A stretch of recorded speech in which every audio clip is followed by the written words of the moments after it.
สบายดีทุกคนเมื่อนี้เรากลับมาอยู่ในเกม Shadow Fight 2นะคือเทื่อที่แล้วนี่ค่อยหาเล่นเกมนี้ไปประมาณ2 ตามาทุกคนก็จะกลับมาเล่นอันนี้มันภารกิจใหญ่นะทุกคนอันนี้มันจะเป็นแบบแคมเปญโอเคอีซี่ทุกคนโอ้เจอกับอะไรเนี่ยพ่อหนุ่มซูโย่เหรอเอ้ยพ่อหนุ่มกล้ามใหญ่วะมาไฟที่1มาเลยมาค่อยไปซ้อมมาแล้วทุกคนฮึบฮึบเออโอ้โหอืมโอ้โหเตะกลางอากาศเลยแม่งโอ้โหมันเอ็ดตอนนี้เลยโอ้โหมึงดูโอ้โหนี่หัวมันเป็นอะไรหายแหงเธอหมอนี่มาไป2เออเออเอออืมอืม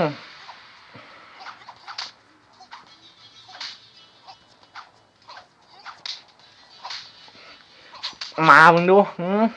เป็นอะไรอืมถือหัวโอ้โหโอ้โหสไลด์2เลยเป็นเอาเลยเฮ้อนี่ยูวินชนะทุกคนได้มา50 ดาวแล้วก็50 เหรียญ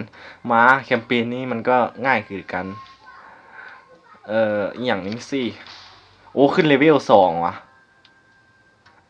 อัปเกรดเลเวลเว้ยทุกคนทักษะโอเคสกิลใหม่ทุกคนหลงบัวตีน2 เทื่อสไลด์สมพอจะเห็นบ้านนั้นมันไซส์สกิลเนี่ยโอเคกดออกไปใส่ว่ะมันเจอเฮาซ้อมทุกคน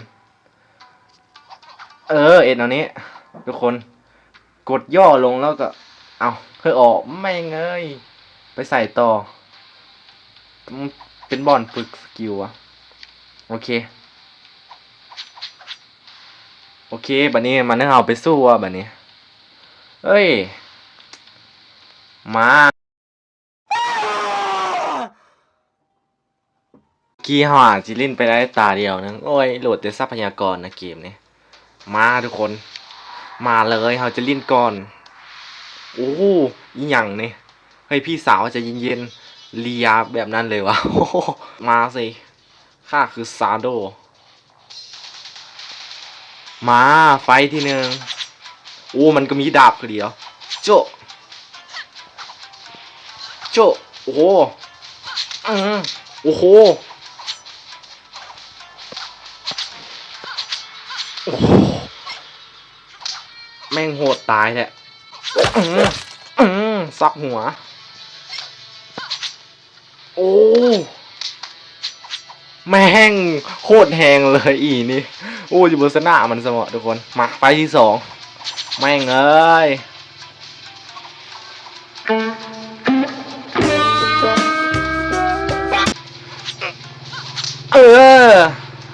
เผ็ดล่อมันซื่อโว้โว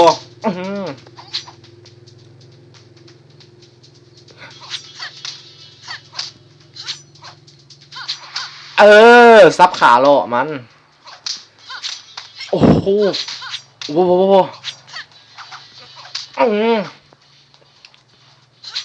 เออแม่งเกือบแล้วทุกคนเกือบละโอ้โคตรแหงเลยนะอีนี่นะไม่ไฟที่3จบเกมนี้ได้ซื้อเกาะแล้วทุกคน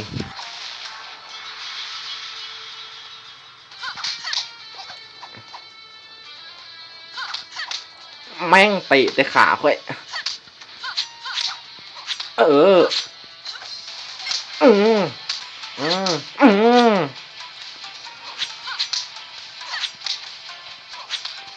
เออเดี๋ยวก่อนเป็นอะไรอืมเออตายยูวินมาได้เท่าไหร่วะคะแนนรวมเขา15ได้แต่อันเลเวลดาวนี้50อันหนึ่งได้ทุกคนไม่ค่อยหลายต้องกันที่2เนาะบอนี่อย่างนี้เอาแพ็กเกจมาขายกูมาทุกคนได้ซื้อเกาะแท้ก่อนนี้อีนั้นโคตรแหงเลยนะแม่งเอ้ยเขาเริ่มแหงขึ้นเรื่อยๆแล้ววะโอ้มีเป็นสนับมือวะสนับมือหนามเท่าเลยวะสนับมือเนี่ย200โอ้ดาบกูการโจมตีแต่ห้าซื้อสนับมือทุกคนค่อยจะซื้อสนับมือโอ้มีเกาะอยู่ทุกคนค่อยว่าจะซื้อสนับมือก่อนทุกคนมาซื้อสนับมือก่อนเกาะนี้150ยังบ่พอทุกคนค่อยจะลิ้นอีกตาหนึ่งมาโอเคพลังงานเขาเหลือหลายอยู่ลิ้นตานี้ก็ได้100ซาวแล้วบอกทุกคนโอ้เจนริงมาสิไอ้นี่ยังโหดกันเก่าเลือดเย็นใช่ว่าหมอนี่มาไฟที่1พ่อหนุ่มผมสีเขียว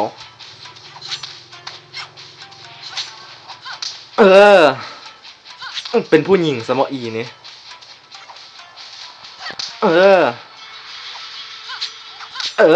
มา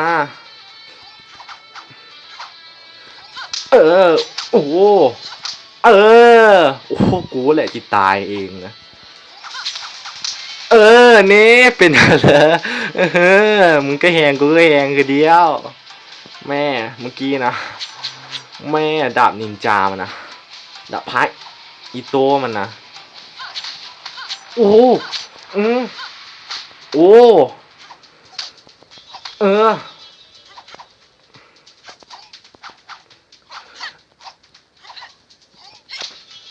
โอ้โหโอ้โหโคตรแหงเลย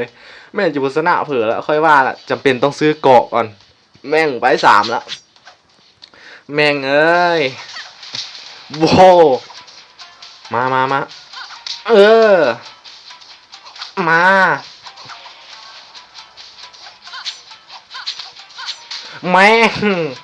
แม่สำเร็จมึงโดดซวบคอกันแล้วบ่สนับมือเฮ็ดแล้วบ่ยูวินชนะแล้วเดี๋ยวก่อนมา133เหรียญกับอีเรเวล50ดาววะประมาณนั้นโอเคจำเป็นต้องซื้อเกาะก่อนทุกคนแม่งเขาเริ่มแหงขึ้นแล้วเว้ยทุกคนมาโอ้มีหมวกมาค่อยจำเป็นต้องซื้อชุดเกาะก่อนทุกคนโอเคมาแล้วเพิ่มพลังเกาะ2การโจมตีด้วยมัด8โอเคเอ็ดให้เขาแหงขึ้นมาทุกคนโอเคมาค่อยพร้อมแล้วจะเจอกับผู้ไรบูฮูแหละโอ้โหอย่างนี้หอยสักหัวกะโหลกอย่างนี้หอยสักกะโหลกสีฟ้าว่ะนักเลงเก่าปะนี่ริมว่ะมา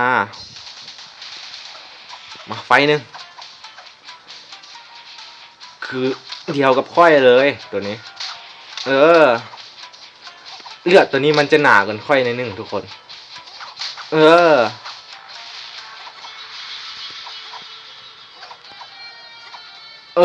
มา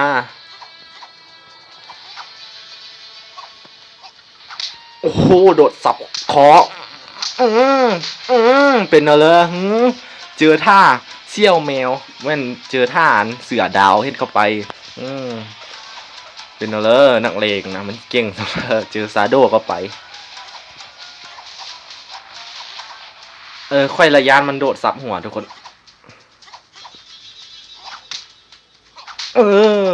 เป็นอะไร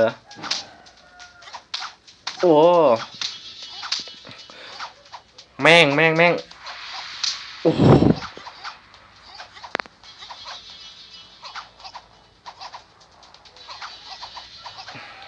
แม่ง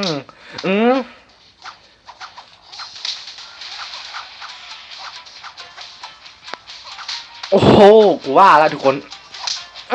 โดดปับหัว แม่งมันจะตายแล้วนะเออ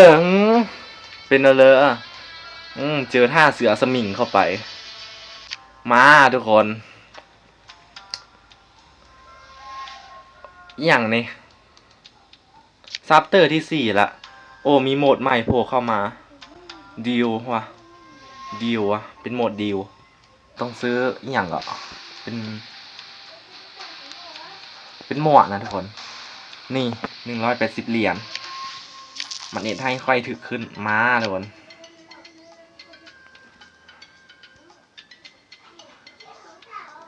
เหลือพลังงาน2เทื่อทุกคนลิ้นได้อีก2 ตาโอ้เจอตัวเก่าเลยทิวรีมาอีเลียดาบนี่โคตรโหดเลยนะตัวนี้ซาโดยังโมสู้นะตัวนี้เมื่อกี้นะโคตรโหดเลยนะ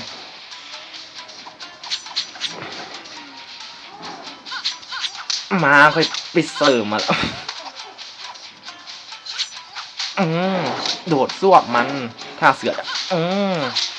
กระซวกไส้มันเป็นผีปอบเลยโอ้โหมานี่มึงเหลือบัตรเดียว2 บาทฮ่าสักดาวไปมาไฟที่2ทุกคนมาเลยไฟที่2โอ้โหดาบลุดเลยไม่เกมนี้มีฮอตด่านมีดาบลุดพองเลยความส่งจริงเว้ยว้าวความส่งจริง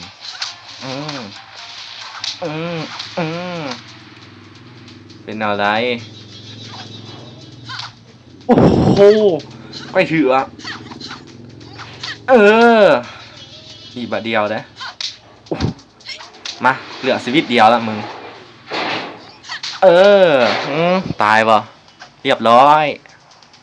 โอ้ได้หลายได้ทุกคน218 เหรียญมาขึ้นเลเวล3ละซื้ออย่างได้อีกวะเบิ่งกันโอ้ขายกรุ๊ปขายกรุ๊ปแต่ว่าพลังป้องกันมันหลายเลยทุกคนนี่เป็นหมวกแบบนี้ก็มีกรุ๊ปโอเคยังไม่ปลดล็อกเสื้อไอ้นี่600 เหรียญเพราะว่ามีสกิลให้อัพงูเห่าอย่างนี้ไม่เข้าใจเอาสกิลนี้กันทุกคนคือผมเข้าเจอนะมันบวกอย่างเข้าเจอภาษาอังกฤษนี่แหละมาทุกคนโอ้โหเจอกับหมอนี่ยอมเลยคอยยอมเลยซาโดยังบ่สู้เป็นอันนี้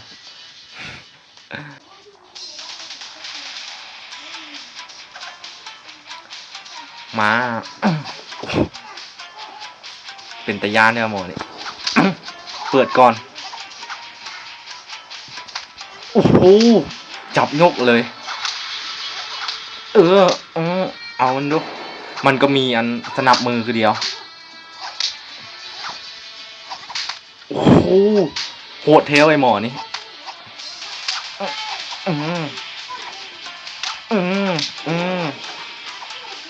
มาโอ้หลบได้ดีมาก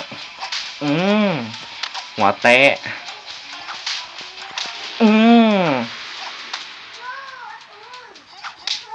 อีบาทเดียวเรียบร้อยเป็นตะย่านที่ไอหมอนี่เป็นปีศาจแล้วว่าแม่นคนละมาไฟ2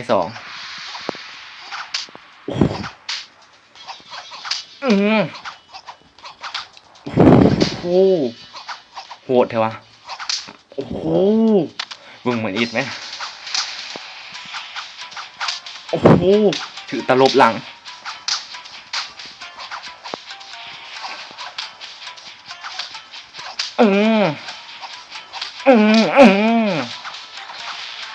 อีกหน่อยเดียว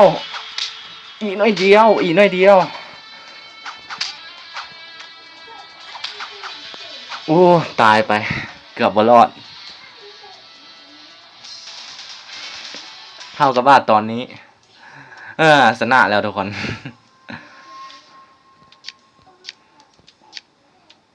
อย่างนี้โหมดใหม่พาเข้ามา Survival เป็นโหมดแบบปลากลัวบ่แม่นนะเป็นศัตรูเลือดบางๆแล้วเฮาตีลิ้นน่าจะแบบนั้นทุกคน ทุกคนสำหรับการเล่นเกม Shadow Fight 2ก็มีเพียงเท่านี้ทุกคนมันจะมาต่อใหม่ให้มื้อนี้พลังงานเหลือน้อยละ